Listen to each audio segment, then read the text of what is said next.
Good morning. Hemshech Ayin Beis, Volume 2. We're at the bottom of page 1218.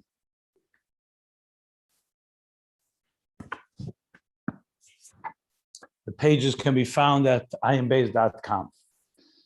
Okay. Actually, yeah, Mamish the bottom of page 1218.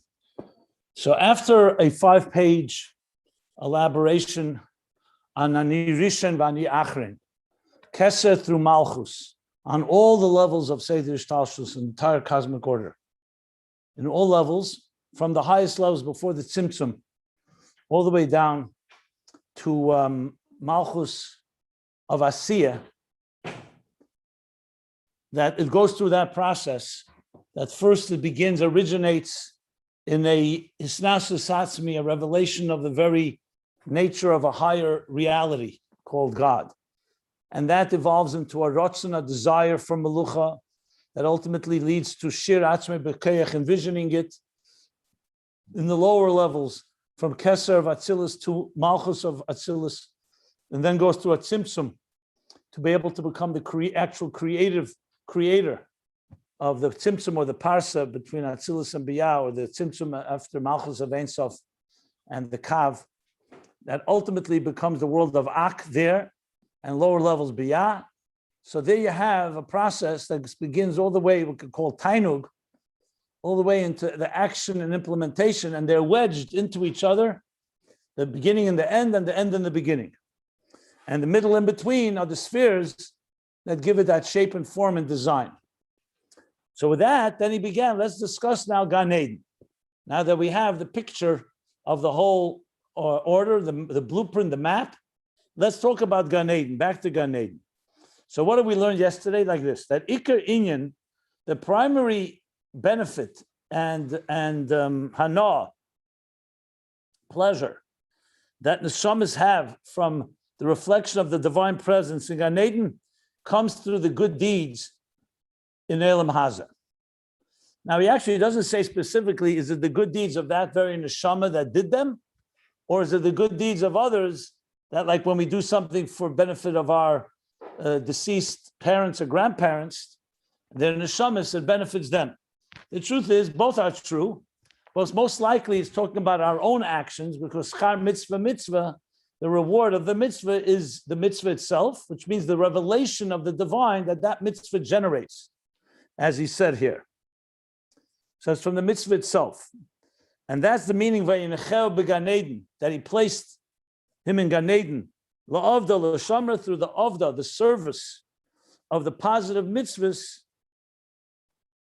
You build and make Gan Eden, because for a garden to be sustained and to exist, you create the garden, but then it has to be taken care of. And if it's not taken care of, it will ultimately wither. It will ultimately die. So he says, Gan Eden through the mitzvah sese, the avda, hainu shemamshichim b'china ziv hashchina li'ehenes bay. They're drawing down the reflection of the divine presence to benefit and enjoy. Like I gave the example yesterday, like the example of an actual physical garden, that when you work the garden and you hoe it and you sow it and you deal with it, you take care of it, then you can benefit from it and everything that it produces. In Avodah, that's the growth that comes of the Gili Ziv Hashchina, the revelation of the divine presence in the garden, in Gan Eden. So that's Gan Eden's, that's the role of, that is the level of Gan Eden. We'll soon get back, we'll get to the actual levels that we discussed both on page, where all this began on page 1113, and even before that on 1111. I'm sorry, 1213 and 1211.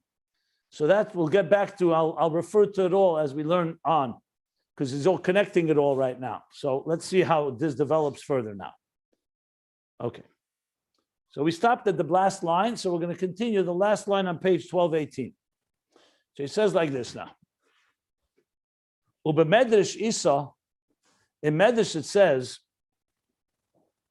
on the pasuk La'avdo L'Shamra, the La'avdo L'Shamra Koyal Karbonis.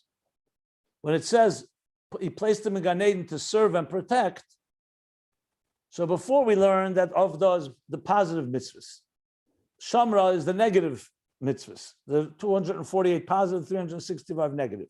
Here he just generally used the word la'avda, the avodah, mitzvah sesa. So he says in Medrash it says that goes on karbonis, koyal karbonis, the offerings. Ukamesha kasav. The Medrash brings this verse. Be'etziacha tavdun. Be'etziacha sa'ama mitzrayim. That when I will take out the nation from Egypt, what will they do? Tavdun, they will serve me. So there it says tavdun al harazeh, but it means that that the tzircha is in order to bring aveda tavdun. So that's la'avda is avedas are karbonis. Uksiv, page 1219, next page. Tishmeru lahakrivli. So you see now the word aveda and the word tishmeru is lahakrivli. In other words, to lahakrivli, to offer to me, or to bring close to me. V'hainu. So what is the significance? He says, because the Medrash is adding, V'hainu sha'idea mitzvahs b'chlal. This means that through mitzvahs in general, v'idea karbonos b'frat, and through offerings in particular, oisin mamshichim es hagan eden. You build and you draw, mamshichim. You build, you make, you create, you craft, and you mamshich, you draw the Gan Eden, the level of Gan Eden. Now, why he brought karbonis here, not sure yet. I mean, you could just bring it to complete the idea that la'avda l'shamra means much more than just working the garden. It means it encompasses all of Aveda. So in general, it does say, when we say Teira Aveda Gmilas Chasadim, so Avedas are karbonis. Today, tefillas became karbonis tiknu. So prayer replaces karbonis after the Beis Hamikdash v'neshal maparnim svasenu, that we now do it through davening. But karbonis is definitely a central feature in Avedas Adam. General Aveda refers to karbonis from the word kiruv, because Adam ki yakriv became the whole beginning of Sefer Vayikra, that when you will offer from you, referring to the offering of our own animal souls. So it could be he's bringing it in that whole context, in the broad context. Mitzvahs in general and Aveda karbonis befrat, and that's la'avda l'shamra. Maybe it's going to become more apparent why he's bringing it more detail as we learn. But bottom line is, it's clear that the working and the protection of Avda Shabbat and Gan Eden is what draws down, it creates and draws down Gan Eden, the revelation of the divine presence in Gan Eden. And that's why mitzvahs are compared to flames, candles. Kener mitzvah. So pasuk kener mitzvah v'teira. So ner mitzvah, that a mitzvah is like a candle, a ner. Why? What's the connection? He says, because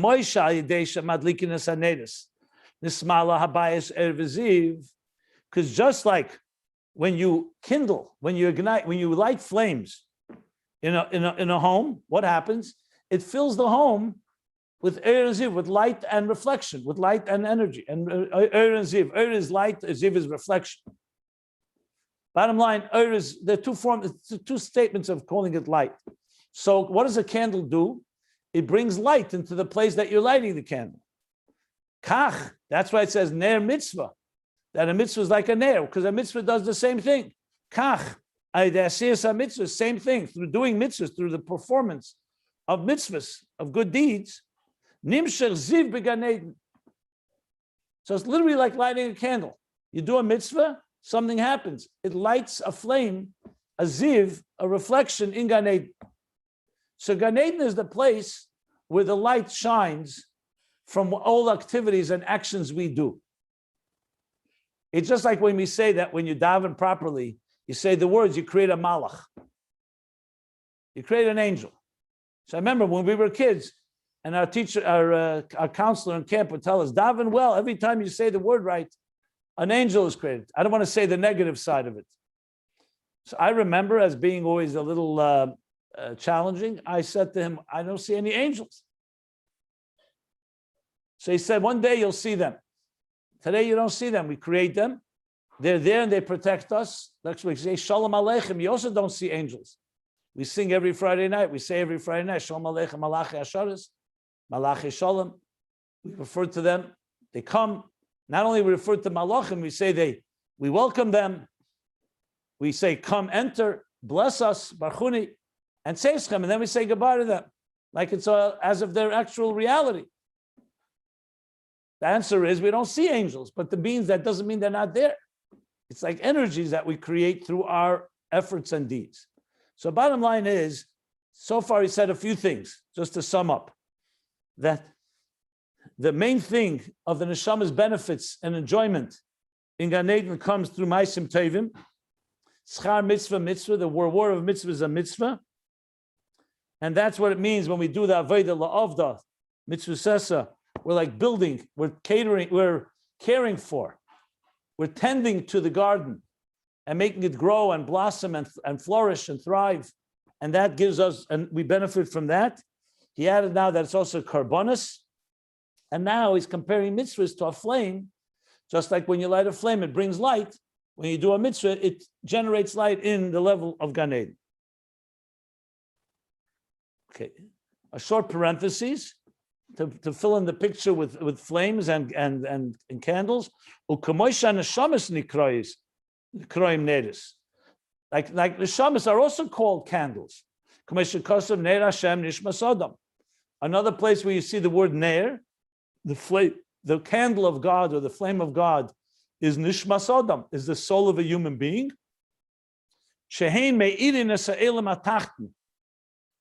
Why neshamas compared to a flame? The same way, because the neshamas radiate and illuminate the lower world, the lowest of worlds.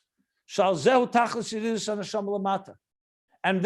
for this indeed is the purpose of the soul's descent below.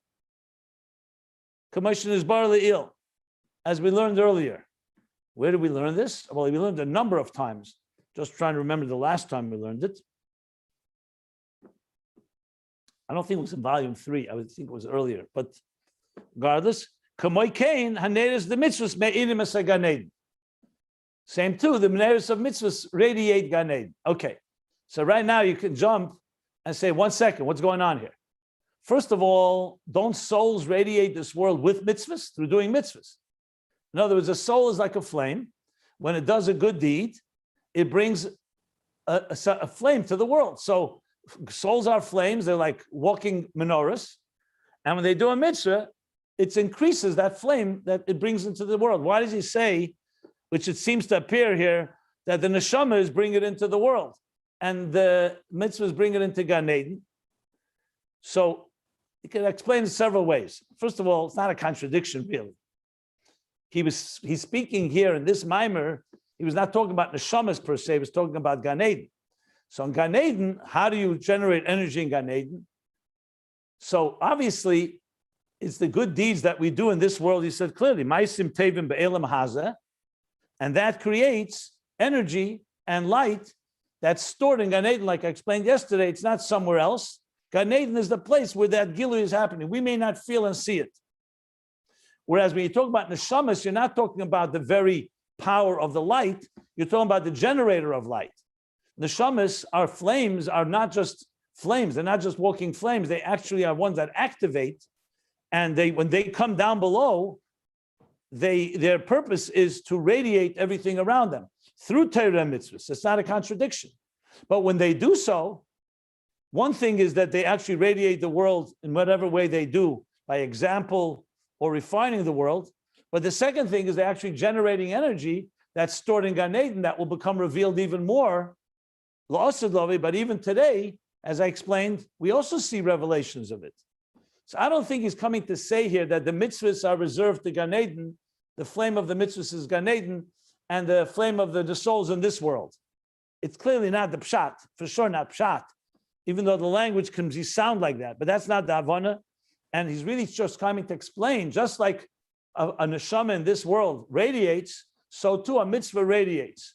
And what are we talking about now? The radiating and illuminating of the ziv, as he says in Gan Eden, the Gan Eden gets illuminated. So if someone were to say to you, Where's all the beautiful light and all the beautiful energy generated by thousands of years of millions and billions of mitzvahs and good deeds? So one thing you could say, look at the world, it's gotten a little more, it's gotten more refined. Fine. But what about the very sheer power? You always hear about the Baal Shem Tov stories, how one kapitel Tehillim of a woman with tears, or one good deed. When he looked up in heaven, he saw that all the heavens were illuminated. All the different stories we hear about the Baal Shem Tov seeing things, or other tzaddikim. Where is all that? That's called Gan Eden. We don't see it because we don't have those eyes. But a Baal Shem Tov can see it. When he saw that one person said, Omen Yesh Mei Rabbah, he said all the halls and all the halls, all the word I want to use, ulamim.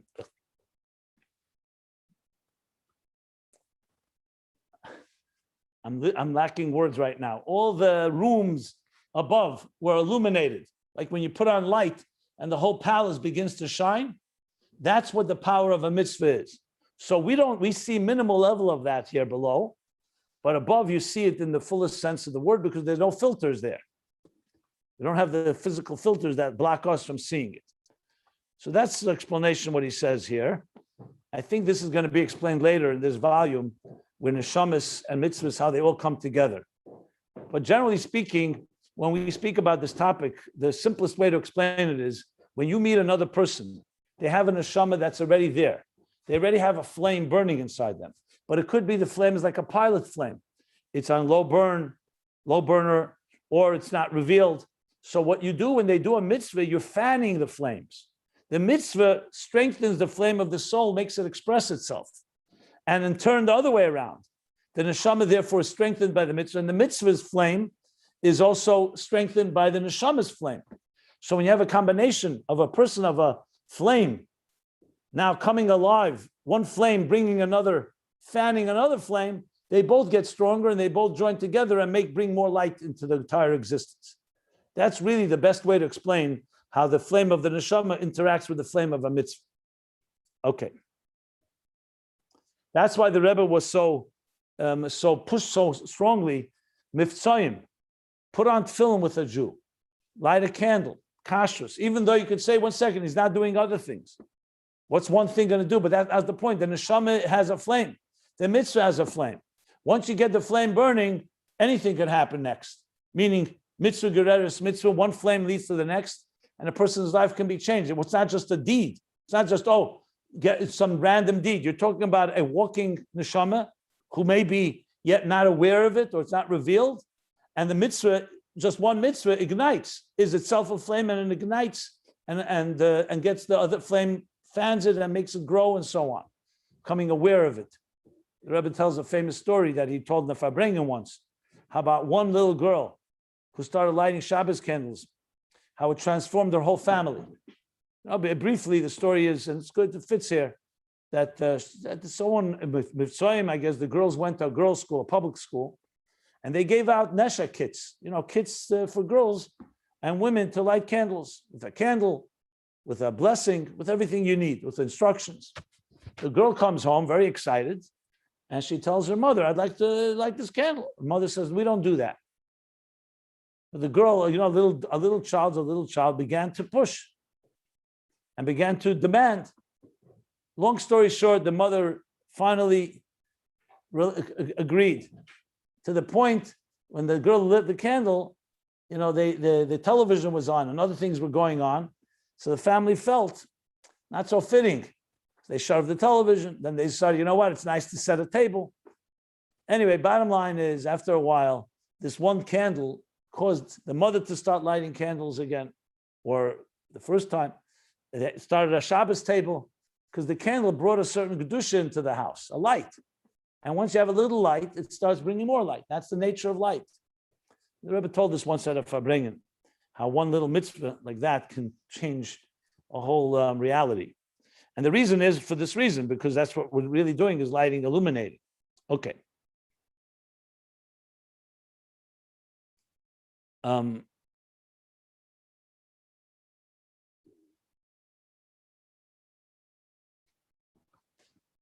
Kacha'b B'teira er dibra maskul v'ata tetzave.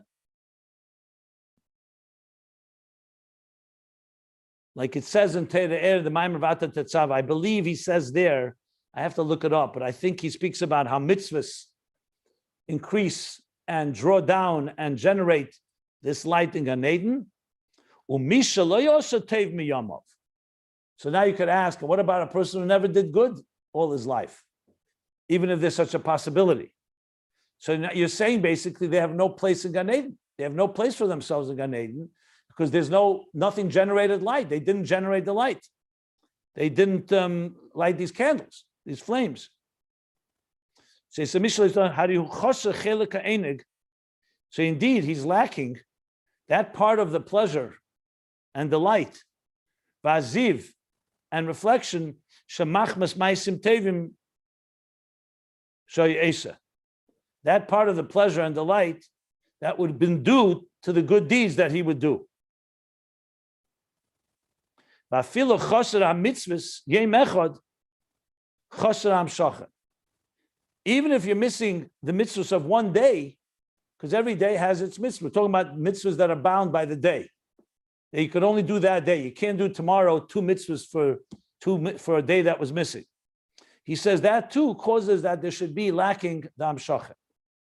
So in this case, if you don't do the schar, if you don't have the mitzvah, you don't have the schar mitzvah. So you don't have that light that would have been due to you were the actions done properly. Now, he's not finished yet. We need to understand what that means. But I'll stop right now.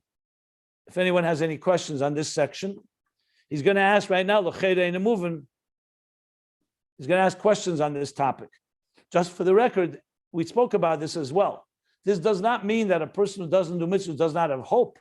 It just means the giluyim of Gan Eden that result from your work and effort can be lacking if you just like if you didn't work the garden, you're not going to have the produce. You're not going to have what to eat.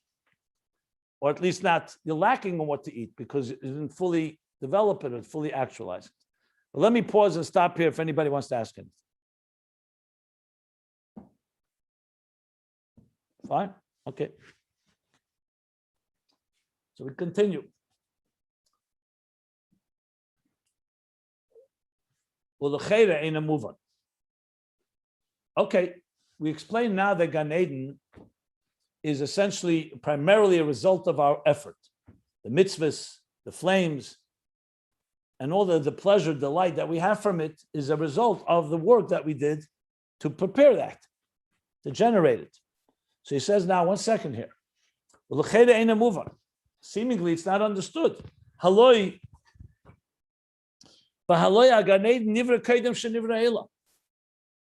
We know Gan Eden was created before the world was created.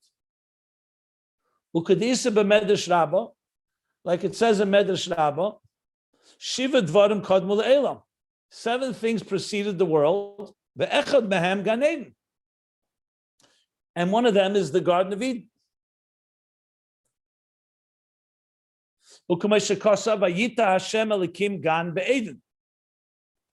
In other words, the Gan Be'eden was there before, and there God planted the Yit Hashem Elikim Gan Be'eden. In other words, it was there the Eden, and he planted within it a Gan. I guess the raya from that is that the Eden was there already before. That's what it sounds like. I have to look it up in the Medrash, but that's what it seems like he's saying. So in other words, it precedes the world. So what is this inyan you're saying here?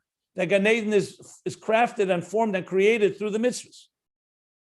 Even though, frankly, we did address it before, because he doesn't say, he said, Iker, inyan hanashamas nanim.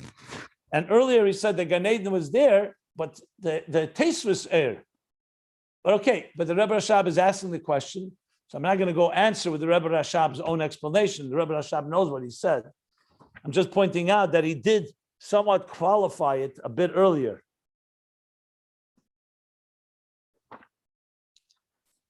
I'm just looking for a moment. Okay, let's see what he says. So what are you saying here? That he qualified it by saying that it's the light that gets filled into Gan Eden as opposed to creating Gan Eden itself. Is that the qualification you're referring to? I don't think he qualified that. I think he said a bit differently, that Gan Eden, there's a level called Gan Eden, and then there's we increase. It's like God created the garden. We didn't create the garden, and we maintain it and make sure that it lasts. That's what I think he said earlier. Maybe it's in different words what you just said, that there exists and then you add light into it. But regardless, let's see what he says. I'm just pointing out that when he began the topic, he did say something about this. I'm just looking a second.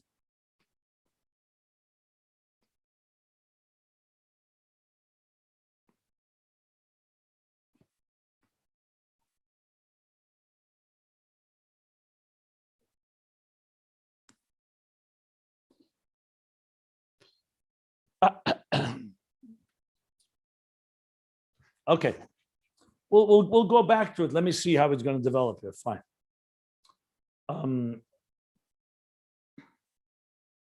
So the imkain mao inyan. One to interrupt a second. I think he's referring to the last two lines on the previous page. Who's referring? Who is referring? Hello? The Mimer, the Rebbe Rashav. What do you mean he's referring? He's referring to everything he just said. He's asking a question on what he just said.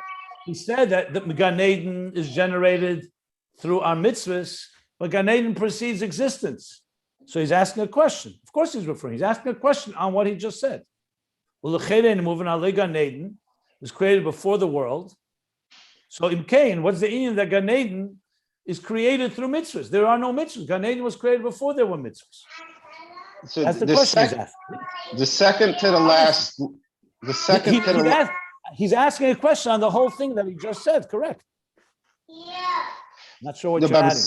So, okay.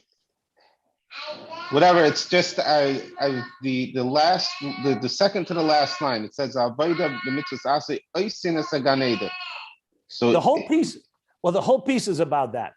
Okay, fine. The rest of it is talking about bringing more into Gan Eden. The rest of it is saying the same thing. He says it later as well. Anyway, the point is, yes. Look at the second line on top of 1219. He also says, okay, so we have the question clearly. Mitzvos. To answer this, he says like this. However,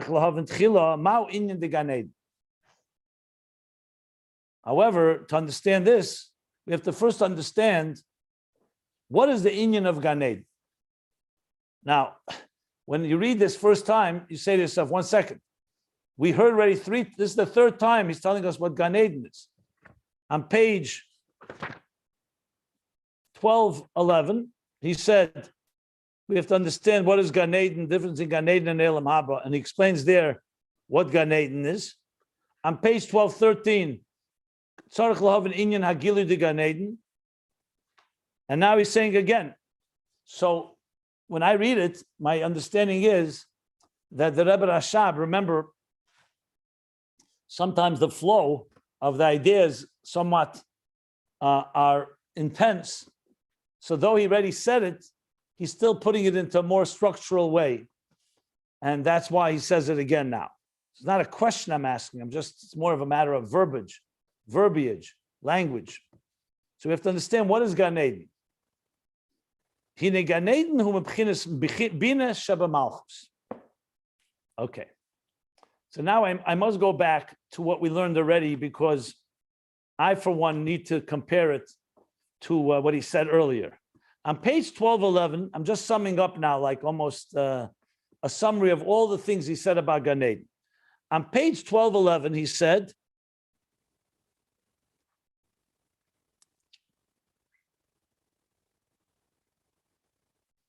oh, actually, that's what I was referring to. There he talks about Gan Eden, Kamashum Etzaratzme, and what happens through Avodah. Yeah, there's a section that he speaks about that. So on that page, 1211, in the parentheses, he said the following. that Gan Eden on its own is Keser Chochma Binah of Malchus, but it's the way Malchus is receiving energy from Zah, Acher b'Acher, back to back. It says when a person was placed in Gan Eden, Adam was placed, then that the Avodah was to create panim b'panim, face to face. I'm reading from 12:11, middle of the page in the parentheses. Now, it's not a contradiction, obviously. I just wanted to bring it together. Since we learned it already, let's just have it all in one place here. Then he brings from the Kutta Teda, Dibra Maskil Bamidbar Sinai Be'el Meid. The Gan Eden on its own is Beriyah Sheba Beriyah. And he says, Yesh Lemer, that is Keser Chochma Binah of Beriyah, of Ima.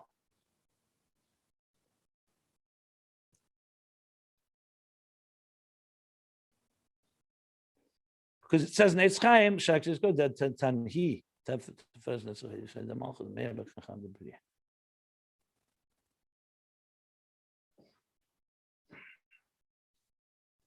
So Nihi of Malchus, Teferes Netzachid, you say the Malchus radiates in Keser Chochma Binah of Beriyah. I'm sorry, not the Ima, my mistake. It says the Isa, mistake. So there's two things.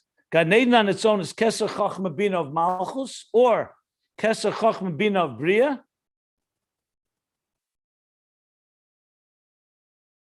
Which originates from Teferes Netzachid Yesed of Malchus. Okay. Then lower in the parentheses down below, he says,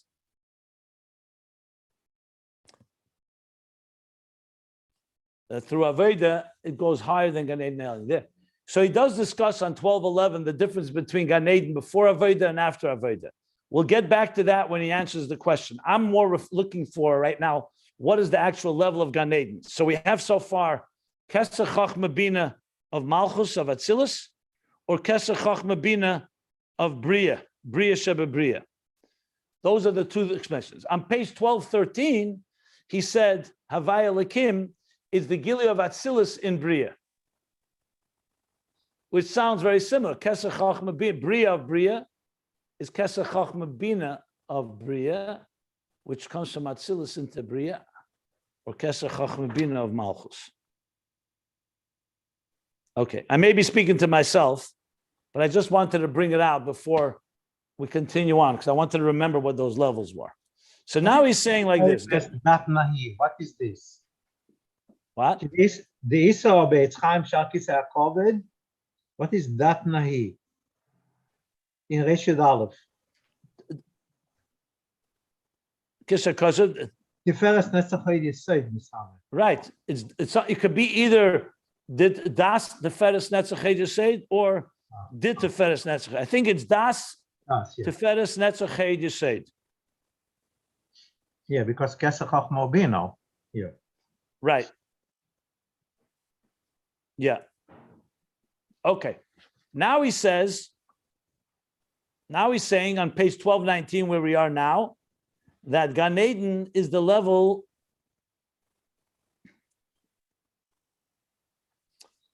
of Binah Sheba Malchus. Okay, it's consistent because there he said Keser Chochma Binah Sheba Malchus. Now he's saying Binah Sheba Malchus. That's Gan Eden.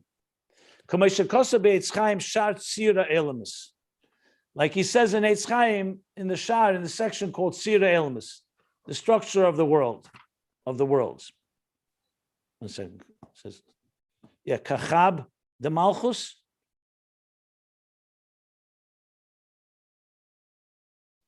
Or Kacha'b of Beriyah.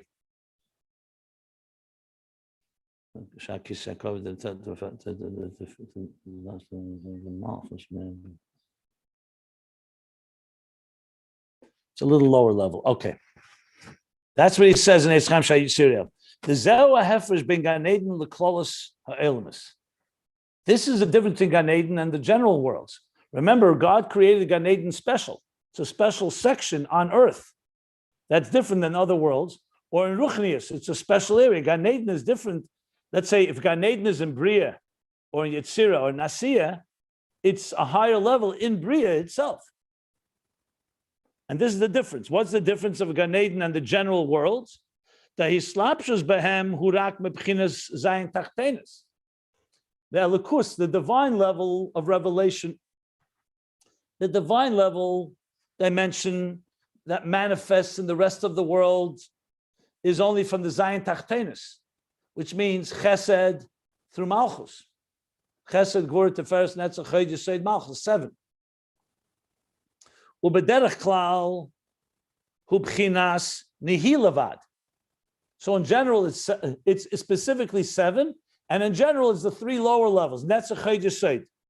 So it's from a lower dimension of divine. Ubeprotius, so b'chlolis, so first it's 7.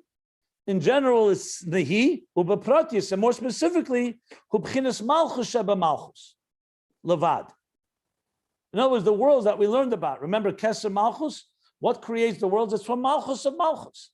The rest is concealed. Shenase B'chinas Keser, Commission is Barliel. So essentially, the world themselves, not Gan Eden, is created in general from the 7 lower spheres.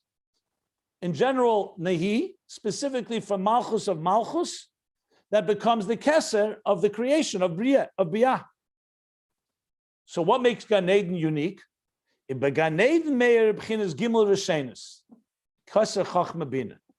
Even though he said Binah, but we've learned that Binah includes all 3. He's going to speak about that in a moment. So Gan Eden has a revelation from the Gimel Rishenis. So in spheres, as I mentioned a number of times, you can break the 10 spheres in several ways. You could say 3 Moichin, Gimel Moichin, Shiva Midas. The three cognitive, the 7 emotions. Sometimes you break it to Chabad, Chagas, Nihi, or Nihim. And sometimes Gimel Rishenis is the 3 top ones and the 7 lower ones. So he's saying is the rest of the world get their energy from the 7 lower ones, and specifically Nehi, and more specifically from Malchus of Malchus. Gan Eden gets its divine energy from Binah, which really concludes the Gimel Rishenis. U'kamoishin is bar le'il, dibra maskel vayeshev Yaakov. Like we learned earlier in volume 2, the Maimer Vayeshev is below, he says, page 780. Like it was explained there. And that's why the revelation in the general worlds, it's only the Mitzvos of godliness. In other words, the world knows that God exists, but it doesn't know about the Mahus, the personality. In Gan Eden, you sense Mahus Mahu, more of the personality. It's like knowing there's an artist, but you know nothing about the artist. And in Gan Eden, you also get a sense of the artist, of the Mahus, of Mahus Ha'er, the Mahus of the light, of the energy. Not the artist, the energy that comes from the artist. Only in Gan Eden, not in Klolos, not even in Beriyah is only the Mitzvos, right? That's what he just said. Yes, that's what he just said. As is discussed there in Vayeshev, in the Maimer Vayeshev. Just give me a minute. I want to just see something.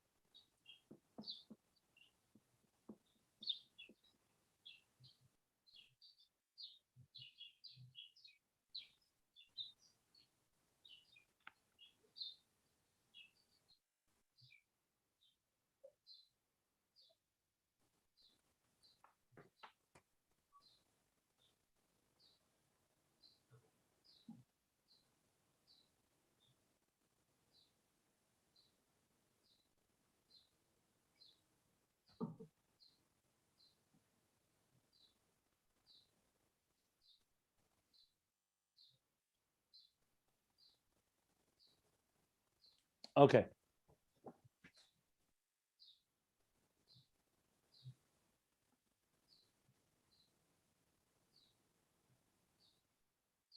One more minute.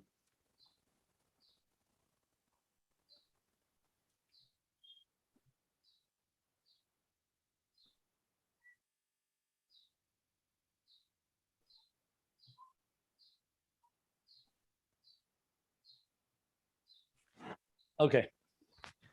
Good. Anybody wants to ask anything before I continue?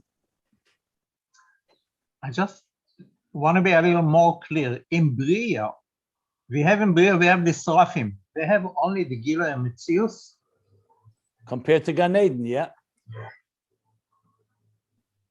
It's all relative. That's still, the Gila Mitzvos can be a very high level too. Also, another thing, he doesn't discuss it here. Maybe the Seraphim have access to Gan Eden. I don't know. Doesn't say it, so I can't speculate. But right now, he's talking about, first of all, he didn't talk about the Malachim. He's talking about the general worlds of Beriyah, Tzirasiyah, or Beriyah, compared to Gan Eden and Beriyah. Gan Eden is connected more to Gimel Rishenus, and Beriyah is all the spheres, primarily the Zayin Tachtenis and all the way to Malchus. When you said that, also the truth is 1 second. The truth is Gimel Rishenus Zayin Tachtenis could also mean from Atzilus, that in Gan Eden is Meir the Gimel Rishenus of Atzilus, and in the Elam is Meir Malchus of Malchus, which becomes Keser of Beriyah. I think he's talking about Beriyah, but we'll know very shortly. He's going to explain it, so we'll get there in a minute. Let's not finish yet, and we'll see then. I'm going to discuss it. But there's no question that as high as the worlds are, Gan Eden is higher. That's what Gan Eden means. It's a higher level. So what's the Pella? Just like Atzilus is higher than Beriyah, in Beriyah itself, Gan Eden is higher than the rest of the world of Gan Eden. Yeah, go ahead. You wanted to ask something? no, that's okay. I think you actually just answered it. Okay. So now he says like this. Vihine, and now he's bringing back together everything we learned earlier. Gan Eden ha'elyon hu be'elam ha'beriyah. Gan Eden ha'elyon is in the world of Beriyah. This he said explicitly in page 1211 and also 1213, I think. So Gan Eden ha'elyon, the higher level in Gan Eden, is in the world of Beriyah. You know, Gan Eden ha'elyon be'elam ha'beriyah. Meir Shamchin is Gimel Rishenis, the Malchus d'Atzilus. Okay, now he's being. Alien. I just said that. So we're talking about the higher Gan Eden is in Elam Beriyah, and there radiates the Gimel Rishenis of Malchus of Atzilus.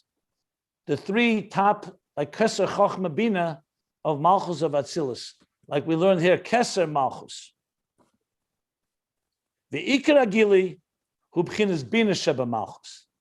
And the primary gili, he's now clarifying what he said before. The primary gili in Gan Eden is from Binah Sheba Malchus, ubeteicha melubash bechinas Keser v'Chochma Sheba Malchus. So it's right now very technical, but I'll explain in a moment what this means. So in Gan Eden, in Beriyah, Gan Eden ha'elyon, what radiates there? Not Malchus Sheba Malchus, but the highest levels of Malchus in Atzilus, Keser Chochma Binah, and the primary gili is Binah, and within it, it has Keser and Chochma, but it's through the lens of Binah. And it was explained earlier in the Maimer Shomer Hashem HaShabbos, Veschan on Ayin Hey, page 1088. In volume 2, what was explained? Some of you may remember this. The Binah Nikra Shvi'ah Shekalelas Kol HaGimel Rishenis. The Zohar says Shvi'ah Alayhu, that the seventh level is above them. Above what? Above the spheres below. And says that's the level of Binah. And that seventh level encompasses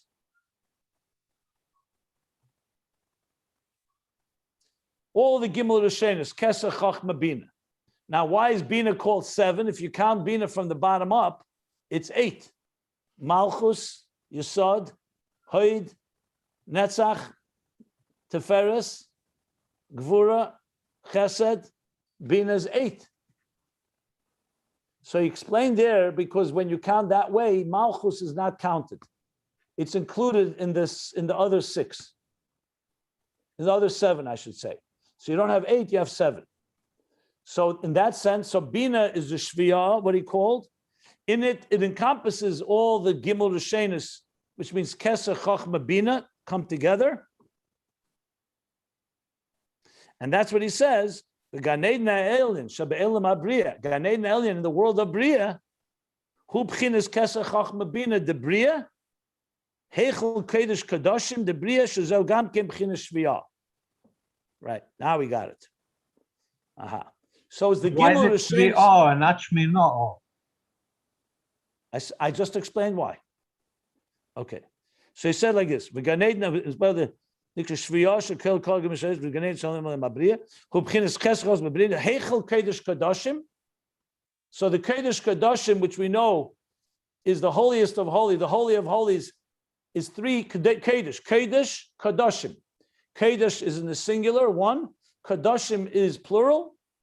Miyat Rabim Shnayim. So you have three levels of Kedusha in the holy of holies, and that's Keser Chochma Binah of every world is the Kodesh Kadoshim of that world, the holiest part of that world, the most innermost sanctum, like in the Beis Hamikdash and in the Mishkan, the Kodesh Kadoshim, the Kodesh, and the El Moed, and the Azara outside of that. So you have the Kodesh Kadoshim is in spheres, it's Gimel Rishenis, Binah, Chochma, and Keser. Keser Chochma Binah. So that's Gan Eden in Briyah is Keser Chochma Binah of Briyah, in which radiates Keser Chochma Binah of Malchus of Atzilus, with the primary force being Binah, which encompasses the other two. So it's the three heads, the three top levels of each world, which of course is going to be really relevant when we discuss soon why Gan Eden has the Gili of Atzilus in it, higher Gili than the rest of the worlds. But right now I'm just putting it in the geography of it, the technical part. We still need to understand, what does this mean? What's the seichel? What's the Chabad Shabbazeh? Meaning, what's the understanding between, what's the difference between a Gili of Zayin Tachtenis and a Gili of Gimel Rishenis, Keser Chochma Binah? But we've established that's the level. So Gan Eden Be'el Mabriya B'chinas Kacha'b, Shezeu Gam B'chinas Shviyah. U'lechein B'Gan Eden Elyon Meir B'chinas Binah Sheba Malchus B'chinas Shviyah. So that's why in Gan Eden Elyon, which in itself is the Keser Chochma Binah of Briyah, radiates in it the Binah of Malchus, primarily the Binah, which includes Keser Chochma, which is the seventh level. B'chinas Shviyah, that we explained, is the seventh level.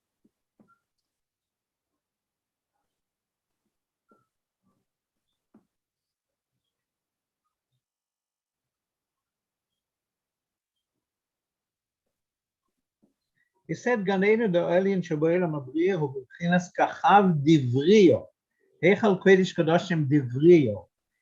He just said that this is Nimshach from Malchus the Atzilus.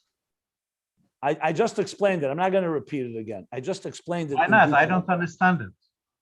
Why? You never heard that something is one level, then it's rooted in a higher level?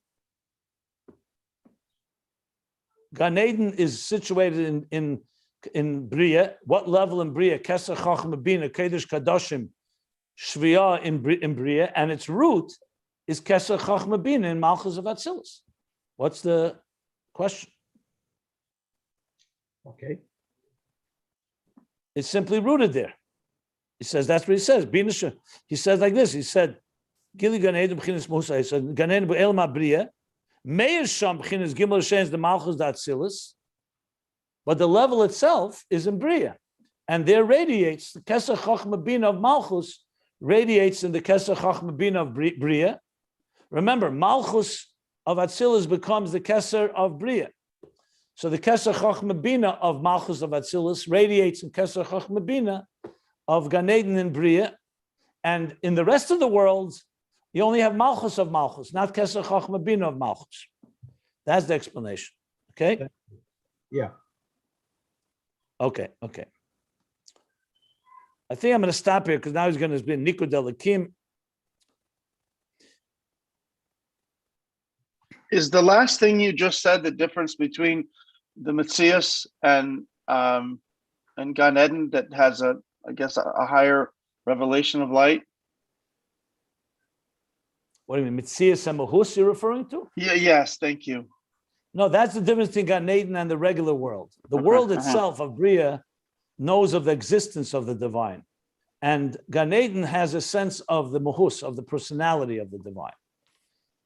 What that means in spheres is the revelation of Keser Chochma Binah, or Binah in Beriyah, which rooted in Keser Chochma Binah and Binah of Malchus in Atzilus. What that means in simple English is that there's a sense of knowing the personality, not just the presence of the divine.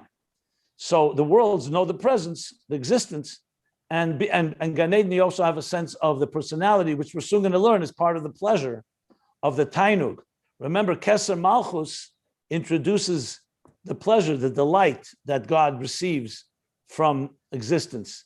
Not just that he created existence. Malchus creates existence. Malchus is the melech as it relates to existence.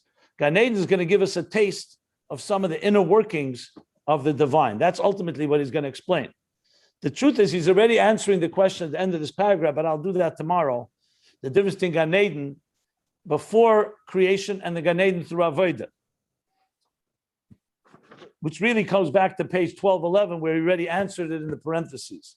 But we'll do that tomorrow. So right now we've established that Gan Eden's position, basically, in the spheres, and we still will discuss explaining it more. I just don't want to give too much explanation because I want to see what the Rebbe Rashab says. But just for this, just to keep you sane, be aware that Gan Eden in Beriyah is giving us a taste of the experience of Atzilus, not pure Atzilus as an Atzilus, obviously, but more than just what comes through the parsa, through the partition, as it goes into the rest of existence. It's something like this. If you went to the Beis Hamikdash, you went to the Holy Temple, or today you go to the Keser Maravi, though it doesn't have quite the holiness as the temple, but still Kedusha le'zazim imkema. The holiness remains there. Holiness remains. There's God everywhere in the world. There's a God right here on the Zoom class, wherever you may be, whether it's New York, California, Israel, or Croatia, wherever you are. So what is it when you go to a holy place that's not there when in a regular place? God, there's only one God. The difference is the level of revelation, how much you experience. When you go into a shul on Yom Kippur, even though you can daven in the street and you can speak to God anywhere and any day of the year, so it says, Dirshe bash Hashem b'motzei, karu b'yesei karev. Call God when he's present and beseech him when he's close. So what? He's never close. He's not present all the time. God is all the time present. But there are times where there are less layers, less parsois, if you wish, less simtsumim. So it's easier to access. From God's point of view, we say, kosha alai pridas chem. It's difficult for me, your separation. It doesn't say pridaseinu. It's difficult, our separation. Because God never leaves us. He's always here. But the layers of hishtalshelus and the layers of existence conceal. And sometimes it's easier, sometimes it's harder. When we go into a holy place, in a holy day, it's more conducive and makes it easier because there are less layers. Eretz Yisrael is Eretz HaKodesh. It's a holier land. It's a land that has more divine revelation. In Golus, it's still Golus, but relatively speaking. So the idea is Gan Eden is a more refined place in existence itself. That when you go there, and I don't mean just physically, I mean spiritually, when you go to a place of Gan Eden, you're going to a place that's more refined, has more revelation than the regular world. And as such, in language of Kabbalah, that's called Keser Chochma Binah. Not just the seven lower emanations, but the higher three, especially Binah. More divine revelation. You have to learn to decipher the words Keser Chochma Binah are just words. They're simply indicating on the highest levels, the Holy of Holies within each world. So there's a Holy of Holies in your soul too. Yechida Shebenefesh is the Holy of Holies, the Yom Kippur within you, the Kayan Gadol within you. But then there's other layers. There's Chaya, there's Nefesh, Ruach, Neshama. So throughout the year, we daven 3 times a day because we have easier access to Nefesh, Ruach, Neshama, the conscious faculties, behavioral, emotional, and cognitive. Nihi, Chagas, Chabad. That's Nefesh, Ruach, Neshama. On Shabbos and Yom Tov, we have a 4th prayer, Musaf. we can also access Chaya, a more transcendent level. And once a year, 5 prayers, Yom Kippur, 5 prayers, Yom Kippur, we could also access Yechida. That doesn't mean you don't have Yechida right now beating inside your chest, inside your soul. Of course it's there. But there are more layers and more difficult to access. Certain challenging moments, you can access it. It's always there. So really, it's more simpler English levels here. And it's important to like almost strip it from the words. I mean, Gan Eden is a symbol. It's just a word. It's a name. It's a name of a level. Keser Chochma Binah is a level. Malchus is a level. Keser is a level. So all of it really are just levels for us to, these are the words. These are the let's call it the like you read a chemical formula. If you don't know how to read chemical formulas, it's gibberish, just like musical notes. These are the musical notes. But I'm trying to explain the music that they are each playing. And each one expresses a different type of experience. That's the general gist of what we're learning now. And we'll continue on in more details, but this is where we're going. And we're going to get how Gan Eden becomes a critical component in the interface, because it ends up bridging Atzilus and Beriyah. But we still have to go back to understanding how mitzvahs actually increase Gan Eden's energy, so to speak, as we've been learning. So it's not finished yet, far from finished. But this is just laying out the pieces. Why is it important to emphasize that Bino Nikro Shvi O? He said it a few times. Well, 2 things. First of all, because the primary force at work in Gan Eden is Binah, but Binah includes Chochma and Keser. When you go back to the Maimer that he's Shomer Hashem HaShabbos, there's a long discussion there because why it's called Shviyah, because he was talking about Shabbos and Chel, the man, if you remember. So it was about being a Shabbos, being the 3 levels in Shabbos is going to be connected to the 3 levels of Tainug. So I think he's connecting it all to those themes, which I'll elaborate on as we learn further. Here it's just being brief, but if you look in those memorim, you see the connection a lot more. So essentially, it's bridging the superconscious Keser and Chochma that we learned, Ani Rishon with Ani Achrein, but in a high level. Shviyah is connected to Shabbos, basically back there. That's being the Shabbos Mal, yeah. But more than that, I need to look more. But if you look in that Maimer, I think you get more clarity.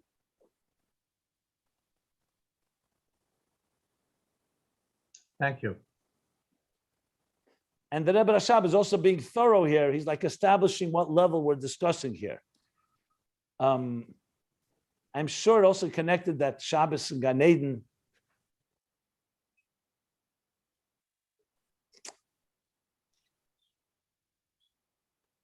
Okay, we'll talk about it more. I'm going to stop here. A few lines before the end of the paragraph, middle of page 1219.